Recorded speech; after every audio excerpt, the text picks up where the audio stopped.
Olá pessoal, começando mais um Lapcast. Na edição de hoje a gente vai tratar de uma célebre frase que foi dissipada pelo senso comum no futebol, de que jogo é jogo, treino é treino, mas o Alcides Scalia e o Hudson Martins, que estão aqui comigo, o Luiz Felipe Nogueira, discordam um pouco disso. Jogo é jogo, treino é treino, ou jogo é treino e treino é jogo. Alcides, quem cravou essa frase, jogo é jogo, treino é treino? Jogo é jogo, treino é treino, foi construído ao longo do tempo pelo senso comum, né? E é interessante pensar essa frase, jogo é jogo, treino é treino. O que ela representa? Ela representa uma ideia interessante de entender que o jogo é imprevisível. E isso é algo importante, porque quando nós estudamos a teoria do jogo, entendemos muito claramente que, sim, o jogo é autotélico, ou seja, o jogo ele é imprevisível. Agora, o problema é quando você pensa nessa frase e entende, se jogo é jogo, treino é treino, dá a entender que o treino é previsível e o jogo é imprevisível. E aí, como que você prepara uma equipe de forma totalmente previsível para jogar um jogo que é imprevisível? Ou seja, gera uma contradição muito grande entre o treinar e o jogar, né? E é exatamente aí que talvez se estabeleça uma grande ruptura de paradigma no que diz respeito à pedagogia do treino, né? Não sei como que vocês interpretam isso, mas eu vejo muito claramente como um momento de cisão, né? De ruptura com uma abordagem mais tradicional, né? Para uma perspectiva de começar a entender que o contexto daquilo que é mais importante, que é exatamente o jogo, e quando nós estamos falando do jogo nessa máxima popular, nós estamos falando do jogo da competição, né? A competição como um momento importante que vai balizar todo o treino de preparação para essa competição. E você falou uma coisa importante, Alcides, que você citou um termo importante, que é a ruptura de paradigma. Eu não sei se fica muito claro para vocês que nos ouvem agora, até porque é um debate em certa medida muito restrito, né, à academia, mas muito do que se trabalha aqui no Laboratório de Estudos em Pedagogia do Esporte, em alguns outros laboratórios Brasil afora, e que já é visto em diversos clubes também aqui no Brasil, em razão dessa incursão acadêmica, é uma discussão sobre uma passagem de algumas metodologias de treinamento que nós podemos chamar de tradicionais, né, que se baseiam em certa medida em premissas, vamos dizer assim, cartesianas, ou seja, citando aqui o filósofo e matemático René Descartes, que foi um camarada que se baseava muito naquilo que a gente pode chamar de análise, né? Na redução de um certo objeto até a menor parte possível e depois na retomada desse objeto, para que ele seja analisado a partir das partes que depois, quando juntadas, poderiam facilitar a compreensão do todo. A questão é que essa separação entre as partes, ela acaba reduzindo o objeto de tal forma, Alcides e Felipe, que a percepção do próprio objeto fica comprometida, né? Fica contaminada. Quando a gente pensa no treino, isso significa o quê? Que os treinamentos que são fragmentados em físico, depois técnico, depois tático, depois mental, ou os treinamentos que são, em certa medida, como o Alcides falou agora há pouco nas entrelinhas, tem níveis de intensidade supostamente menores do que o jogo, que é outra coisa que fica implícita na frase, né? O treino é menos importante do que o jogo, por isso que o treino é treino e o jogo é jogo, né? Inclusive do ponto de vista de competitividade. Daí, aliás, surgem ideias do tipo treino é jogo é guerra, esse tipo de coisa, que trazem uma certa intenção de que o jogo ele tem um viés meio bélico, que o treino, por sua vez, o treino não precisa ter, mas isso não quer dizer que o treino seja menos importante que o jogo. E quando a gente fala então de superar o paradigma, é questionar um pouco essas premissas cartesianas e trazer para o debate algumas premissas, vamos dizer assim, mais integradas ou mais complexas, para fazer aqui uma citação de um camarada chamado Edgar Morin, filósofo, no qual... Que vai trazer o paradigma emergente, né, junto com demais outros pensadores. E aí, nesse olhar, a gente deixa de perceber o treino como separado, físico, depois técnico, depois tático, depois mental, e a gente começa a perceber que o treinamento, na verdade, vai ser mais rico, ou tão mais rico, quanto mais integrado ele for. Tático, técnico, físico, mental juntos. Acho que esse é um ponto de partida interessante. Eu te perguntei no início se você sabia de onde essa frase jogo é jogo, treino é treino foi brotada. ela remete aos anos 50. O primeiro que teria dito essa célebre frase é o Didi, grande Didi, um dos grandes jogadores do futebol brasileiro, num contexto em que eles disputavam a Copa do Mundo da Suécia, Copa do Mundo da Suécia que também teve Garrincha que por muito tempo foi tratado com alguma indiferença ou até certo ponto pejoratividade por questionar os treinamentos rígidos, aquele 11 contra 0, as jogadas ensaiadas, dizendo então é preciso combinar com o adversário. Então são perspectivas pedagógicas que remetem a 50, 60 anos atrás e que até hoje são sustentadas por pessoas que ainda não conseguem se livrar de vícios ou de perspectivas bastante enraizadas na nossa sociedade. Veja, Luiz, não te cortando, mas aproveitando uma deixa que você fez para linkar com o que o Hudson estava falando no momento, né, até de uma forma ilustrativa do que significa uma mudança de paradigma, ou seja, quando a gente fala de mudança de paradigma, às vezes a palavra paradigma assusta as pessoas pensando que você está falando de algo extremamente teórico, e quando a gente fala de paradigma, a gente está falando na verdade de ponto de vista. Veja que interessante esse exemplo que você traz do Garrincha, quando o Garrincha questiona os treinadores no sentido de que as jogadas ensaiadas, construídas ali pelos treinadores, são extremamente, vamos dizer assim, coreografadas, e o Garrincha, com a sua humildade, vai e pergunta: mas você já combinou com outro time para que essa coreografia dê certo? Quando a gente olha esse questionamento do Garrincha por um ponto de vista, que é o ponto de vista mais tradicional, dá a entender que o Garrincha é extremamente limitado, né? Como que você não entendeu nada? Nós estamos preparando, ensaiando uma bela de uma jogada toda estrutural, toda planejada, toda cartesianamente delimitada, definida, e você vai perguntar se a gente já conversou com o adversário para que essa jogada dê certo? Foi motivo de chacota, né? Todo mundo acha que... E cravou, rotulou, Garrincha é extremamente limitado intelectualmente.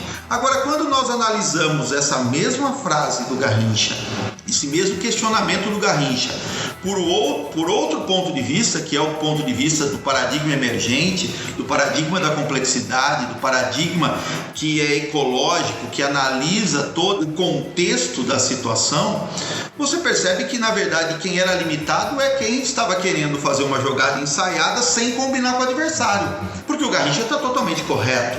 Como que eu penso uma jogada totalmente coreografada se eu não combinar com o adversário? Então, veja que a mudança de paradigma exige que a gente comece a repensar o que é jogada ensaiada. Como que eu devo ensaiar uma jogada? Isso não quer dizer que você não deva ou não tenha como preparar ou ensaiar algumas jogadas, mas ela não vai acontecer literalmente, né? Porque não tem sentido. Uhum. Não, essa fala de vocês dois me fez lembrar aqui agora. Eu citei na minha outra fala, e o Alcides também agora nas entrelinhas, esse autor que acabou sendo que é até hoje muito citado na nossa área, que é o Edgar Morin, que é um filósofo. E existe um livro do Morin chamado Introdução ao Pensamento Complexo, que eu indicaria bastante para aqueles que não são iniciados ao tema, como diz o próprio título, uma introdução, em que ele traz de onde ele tira o termo complexidade, né? Complexidade vem do termo complexo, que por sua vez vem do latim complexus. Complexus é aquilo que é tecido junto. E isso é muito interessante porque, primeiro, a gente precisa pensar que o treino e o jogo são tecidos conjuntamente, o Alcides vai falar disso daqui a pouco, mas nesse sentido da jogada ensaiada, a jogada ensaiada, que na maioria das vezes não é combinada com o adversário por razões óbvias, ela não é tecida, portanto, junto com o adversário. Do ponto de vista do treinamento, uma coisa que me agrada muito, eu já fiz algumas vezes, tive resultados interessantes e sei que alguns colegas fazem e fazem de maneira muito competente. Posso até citar um colega aqui, eu sei que não vai ser comprometedor, o Igor Guerra, treinador do Sub-15 do Desportivo Brasil. Eu assisti a alguns treinamentos e ele faz coisas muito interessantes nesse sentido. A jogada ensaiada que tem um único caminho, ela tende a morrer. Vamos pensar então numa cobrança de escanteio que é feita de maneira curta. O batedor tem um companheiro logo ao lado, ele passa nas costas do companheiro e faz um cruzamento. A única possibilidade dessa jogada, sendo apenas essa, a chance dela dar errado é muito grande. Por quê? Porque a partir do momento que a bola é colocada em jogo, e levando-se em conta a complexidade do jogo, a imprevisibilidade do jogo, etc, etc, etc, muito provavelmente aquilo que foi ensaiado só com a equipe que ataca não vai acontecer quando a equipe que defende entra em cena. Daí que seja interessante pensar em jogadas ensaiadas que sejam, ao invés de jogadas ensaiadas fechadas, jogadas ensaiadas abertas. Em que medida? Você tem mais de uma opção a partir do momento que a bola é colocada em jogo. Então, nesse mesmo exemplo que eu dei, você parte de uma ideia. Você parte de uma ideia e aí, de acordo com o que o jogo mostrar ou apresentar para o portador da bola, ele vai saber que ele tem uma, às vezes duas, às vezes três, às vezes 4 opções que vão ser, às vezes, extensamente trabalhadas durante o processo de treino, mas eu posso dizer com alguma segurança que elas podem trazer resultado. Além do portador da bola conseguir enxergar todas essas possibilidades, quem está sem a bola também está enxergando as mesmas possibilidades, porque eles partem da mesma ideia, né? Então veja como muda essa concepção de jogada ensaiada, que é a mesma perspectiva de pensar o treino de 11 contra 0, que parece uma heresia quando nós criticamos o treino de 11 contra 0. Como não posso fazer um treino de 11 contra 0? Primeiro, você pode fazer o que você quiser, né? Na verdade, o que manda é a sua intenção, né? Eu vivo falando para os alunos: não tire foto de um treino ou assista de fora um treino e simplesmente rotule o treinador com XYZ, né? Você só pode entender o que o treinador pensa se você conversar com ele. Mas quando as pessoas me vêm criticando o treino 11 contra 0, acham que eu estou falando algo parecido como Deus não existe, porque é a coisa mais comum, né? E o que é comum é problemático porque muitas vezes foi naturalizado ou, dentro de uma outra perspectiva, banalizado, é banal. Ou seja, todo mundo faz 11 contra 0, logo eu tenho que fazer, porque se eu não fizer, eu não faço parte do grupo que é entendido como treinador de futebol. Então, percebam como, quando a gente começa a conversar sobre isso, nos remete a uma outra frase que eu tenho dito há um certo tempo, que é: na prática a teoria não é outra. Não existe essa outra máxima popular, já emendando aí no nosso podcast essa outra perspectiva, porque é muito comum você escutar: na prática a teoria é outra. Na prática a teoria é outra se você não tiver teoria. Se você simplesmente está fazendo aquilo que foi feito com você, aquilo que é banal, aquilo que é comum, aquilo que não é questionável, porque sempre foi feito desse jeito. Agora, no momento em que você entende de teoria e entende que a sua teoria é o que garante a sua intencionalidade, é o que garante todo o planejamento, é o que garante a concepção de ideia do treinador que você acaba de citar, ela te dá o norte para que você consiga entender o que você vai fazer e por que você vai fazer. Aí, nesse sentido, você começa a reconfigurar o treino da jogada ensaiada, você começa a reconfigurar o que supostamente seria esse seu possível treino de posicionamento da sua equipe como um todo. Ou seja, você precisa ter muito claro qual é a sua teoria de base, que na verdade justifica o seu ponto de vista, para que você consiga ter um treino mais coerente e não simplesmente uma repetição daquilo que você viu de fora sem conversar com o treinador, porque isso é outra coisa comum, né? Vou fazer um estágio com o treinador tal. Eu fico lá na arquibancada vendo o treino que ele faz, aí vejo o treino, anoto o treino, levo o treino para casa, para depois eu aplicar o treino, sem entender qual foi a intencionalidade do treino. Veja como você tem problemas que acabam remetendo a essa lógica, que é simplesmente uma lógica da reprodução, de uma reprodução acrítica de algo que você vê, pensa que entende, mas não consegue aplicar direito. Deve ser o primeiro caso de reprodução estéril da história, né? Exatamente essa. Exatamente. E o outro lado também é verdadeiro, né? Da mesma forma, é perigosa essa reprodução de ações por parte do treinador. O treinador não compreender de alguma forma que ele é também um pedagogo e que não pode ser simplesmente um treinador de comportamentos, um adestrador. Também é perigoso o cara que faz o jogo sem pensar, o cara que aplica as ditas novas metodologias de treinamento sem necessariamente refletir sobre elas, sem necessariamente pensar sobre o porquê ele está fazendo aquilo, qual a intencionalidade. Então a gente sai de um extremo acrítico e vai para outro extremo também acrítico, tão acrítico quanto, né? Talvez seja o lobo em pele de cordeiro. A gente tem visto isso se reproduzir de alguma forma pelas novas pessoas que saem, sobretudo da academia. Então, antes de tudo, é preciso pensar na intencionalidade e naquilo que você quer, no contexto em que você está inserido, para que você aplique o treino de forma coerente com aquilo que sustenta a tua epistemologia, as tuas crenças e os teus objetivos enquanto treinador, enquanto pedagogo, sobretudo.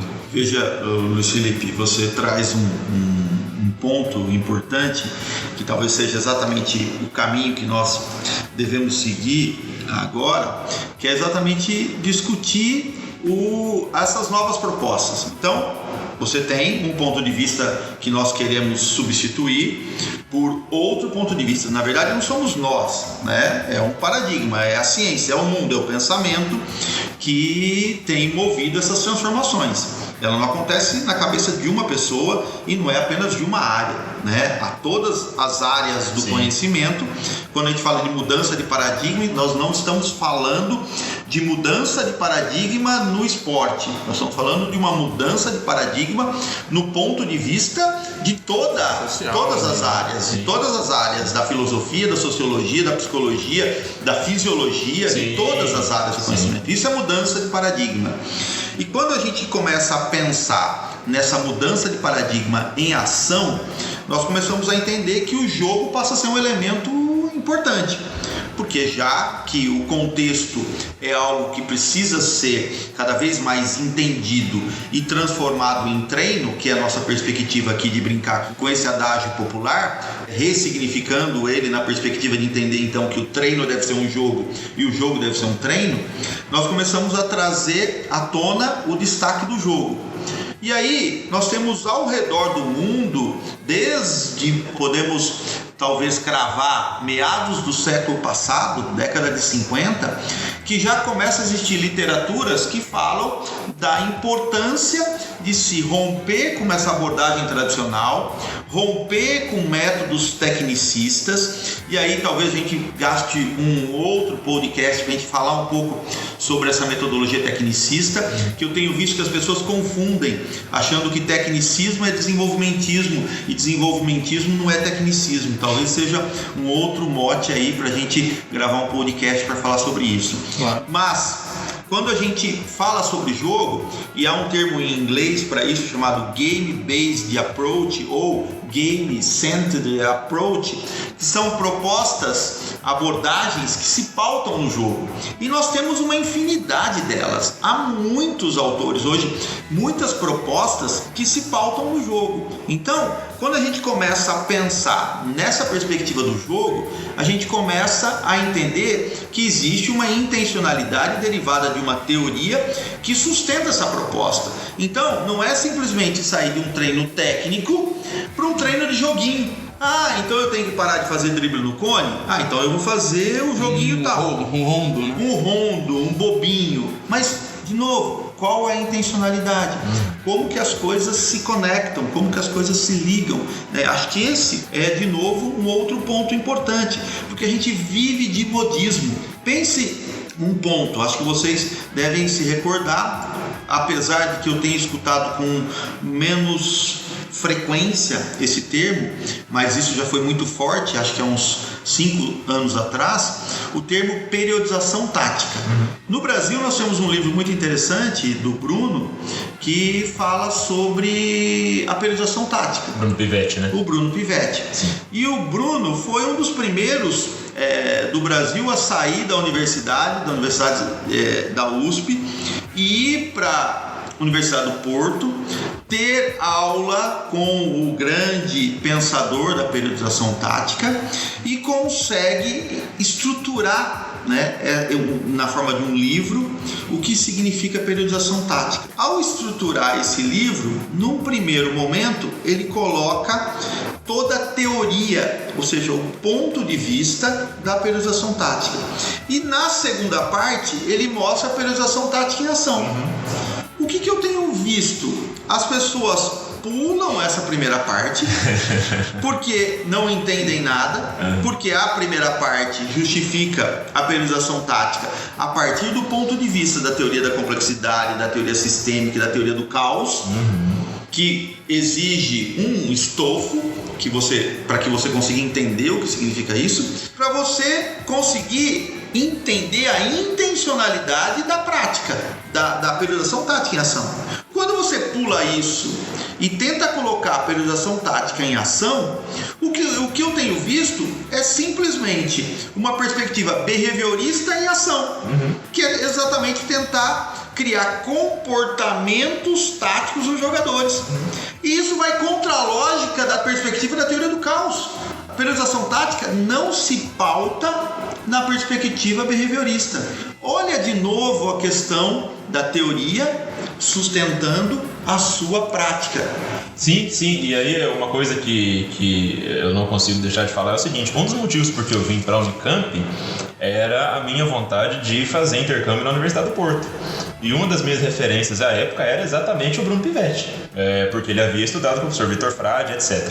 Quando eu voltei desse período de mobilidade acadêmica, uma das conversas que eu tive com o Alcides e com o Felipe também à época foi o seguinte: a impressão que eu tive estando lá é que os meninos que se formam na Universidade do Porto, especialmente os que desejam aplicar uma metodologia, vamos dizer assim, baseada na periodização tática, eu vou dizer por que baseada, em certa medida eles não têm o domínio teórico que é exigido para falar de periodização tática. Ou seja, fala-se de periodização tática, falava-se na época, eu fui em 2014, acho que ainda se fala um pouco hoje, porque é, em certa medida, politicamente correto, porque é bonito falar que você faz treinamentos baseados em periodização tática, mas as pessoas que de fato dominam periodização tática, você conta nos dedos, né? Aqui no Brasil, eu posso citar um colega nosso que faz um trabalho muito interessante, que é o treinador, se eu não me engano, da categoria sub-17 do Atlético Paranaense, que é o professor Julian Bertazzo Tobar. Tem um livro, inclusive, publicado sobre isso.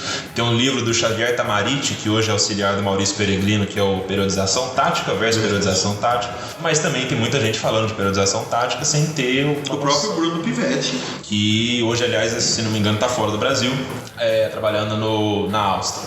E uma outra coisa, por que eu estou dizendo isso? Porque também quando se fala nas metodologias baseadas no jogo, ou quando se fala, vamos dizer assim, das novas tendências em pedagogia do esporte, muitas vezes fala-se com uma certa propriedade, sendo que os construtos teóricos que estão por trás disso vão sendo deixados de lado, né? Fala-se muito dos treinamentos, atribui-se ao Mourinho uma aplicação da periodização tática ao longo do tempo. Essa é uma das grandes controvérsias aí do nosso meio, porque por um lado há quem diga ferozmente que sim, o Mourinho faz isso, mas também há diversos relatos que dizem, se eu não me engano, até aquele livro Mourinho, Por que Tantas Vitórias, cujo autor me foge agora, mas a gente deixa depois no vídeo, são 4 autores, é colocado que não se trata exatamente de periodização tática. Inclusive uma figura central quando a gente fala do Mourinho é o Rui Faria, que foi assistente dele durante muito tempo. No momento que a gente grava esse vídeo, ele está, se eu não me engano, na Arábia Saudita, eu acho, como treinador principal agora. E o Rui Faria se você pisa na Universidade do Porto, você vai ver na entrada da Universidade do Porto o nome dele como um dos melhores alunos da turma dele. Se eu não me engano, ganhou o prêmio de melhor aluno da turma em 1999. Era um camarada que tinha já uma teoria que o embasava ali muito forte, era de fato um estudioso muito quanto mais. E o Mourinho, da Universidade Técnica de Lisboa, muito influenciado pelo Manuel Sérgio. Exato. Que aliás talvez Manuel Sérgio mereça também ou as discussões que ele faz, né, mereçam um outro ponto. O que eu quero dizer com isso? Que quando a gente fala também treino é jogo, jogo é treino, não vai me admirar, por exemplo, se depois da publicação desse podcast esse termo talvez ainda ganhar mais notoriedade do que já tem em razão do Alcides, mas também existem uma série de pressupostos teóricos por trás que não podem ser deixados de lado, especialmente para treinadores. Ou seja, o treinador, quando ele pensa em aplicar metodologias baseadas no jogo, e aqui um parêntese importante, o jogo não é um fenômeno menor, jogo não é brincadeira, jogo não é nada disso. Existem, talvez seja também uma outra discussão nossa. E jogo não é sinônimo de futebol. Muita gente também pensa isso. Quando você fala jogo, você está falando a mesma coisa, né? do que futebol. São coisas diferentes. O futebol está abaixo do jogo.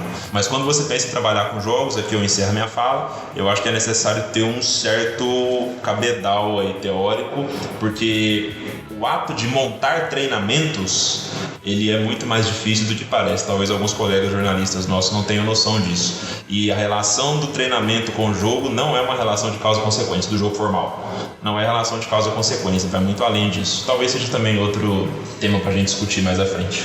Esse cabedal teórico é super importante, como o Hudson e o Alcides acabaram de falar. O treinador ele precisa compreender o fenômeno do jogo, o quanto ele é complexo, o quanto o jogo é caótico, o quanto o jogo é irredutível. Mas a importância desse cabedal teórico também se faz na medida em que esse treinador possui crenças advindas de sua trajetória enquanto futebolista, enquanto não futebolista, enquanto praticante.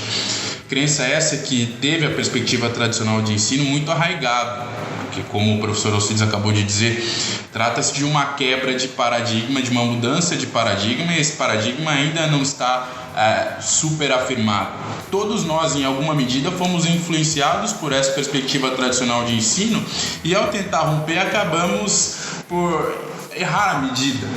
É o grande desafio achar a justa medida, é a tal da teoria da encurvatura da vara que a gente tanto fala. Sair de um lado, encurvar para o outro, e é necessário sim estudar, é necessário sim aplicar e errar muitas vezes para que se ache justamente esse meio termo entre essa perspectiva mais tradicional e entre essas novas abordagens ou metodologias de ensino, para aquilo que lhe convém, para aquilo que é o teu objetivo enquanto treinador, como eu acabei de dizer numa fala anterior. Veja, caminhando aí para o fechamento do nosso podcast, porque a ideia é a gente conseguir finalizar uma discussão em 30 minutos. Talvez, Luiz, dando sequência aí ao que você está falando, para a gente conseguir concluir, eu sempre falo para os alunos, não se converta da noite para o dia. Ou seja, se você se vê ainda como uma pessoa que tem um pensamento muito arraigado numa perspectiva tradicional, onde o seu ponto de vista ainda ele é pautado por essa abordagem tradicional, tenha calma, não queira da noite para o dia jogar fora toda a sua história. Aos poucos, comece a entender onde no seu treinamento cabe uma perspectiva de crítica, e uma crítica que seja sua, a ponto de você, aos poucos, começar a mudar o seu treinamento de forma muito intencional e de forma muito consciente para você. Porque também eu tenho visto pessoas que da noite para o dia querem abandonar o seu drible no cone e começar a fazer um jogo que viu na televisão ou viu na internet, porque isso é um outro problema, né? Hoje as pessoas se formam no Google e no YouTube. Então, cuidado, vá com calma, não tem pressa. Faz 27 anos que eu estudo isso. Logo, talvez eu tenha uma possibilidade de afirmar com mais segurança a necessidade dessa ruptura. Mas cada um tem o seu tempo, e no seu tempo você vai de forma muito mais sólida provocar essas mudanças, no sentido de você conseguir explicar por A mais B por que você não dribla mais cone, por que seus alunos ou seus jogadores do alto rendimento não utilizam mais sessões de treino tradicionais, e sim se valem de uma outra perspectiva que você, por A mais B, consegue explicar tudo o que você está fazendo de forma muito consciente, de forma muito coerente e de forma muito embasada naquilo que você passa não só a acreditar, porque a perspectiva não é acreditar, a perspectiva é de se fundamentar, de conseguir ter teorias que expliquem essa atuação. Então tenha muita calma e não necessariamente saia como um louco achando que você precisa mudar da noite para o dia sua metodologia. Mas um ponto é verdade, quem é tradicional precisa mudar, porque o caminho já se mostrou realmente outro. Não dá mais para continuar acreditando que o Fusca é o carro do século XXI. O Fusca foi importante no seu momento. Hoje nós temos novas tecnologias. E talvez a perspectiva, se a gente quiser uma analogia com os carros, hoje quem se forma, se a gente fizer essa brincadeira com um mecânico de carro, quem se forma hoje conseguindo ser um bom mecânico dos carros que estão presentes no nosso dia a dia hoje, talvez seja já alguém que entre no mercado totalmente desatualizado. Porque hoje eu tenho que estar formado pensando nos carros que virão. Não estão escondidos, todo mundo sabe quais são as novas tecnologias que virão para os carros daqui 5 anos, 10 anos. Logo, você tem que ser um mecânico já desses carros e não um mecânico do carro da atualidade.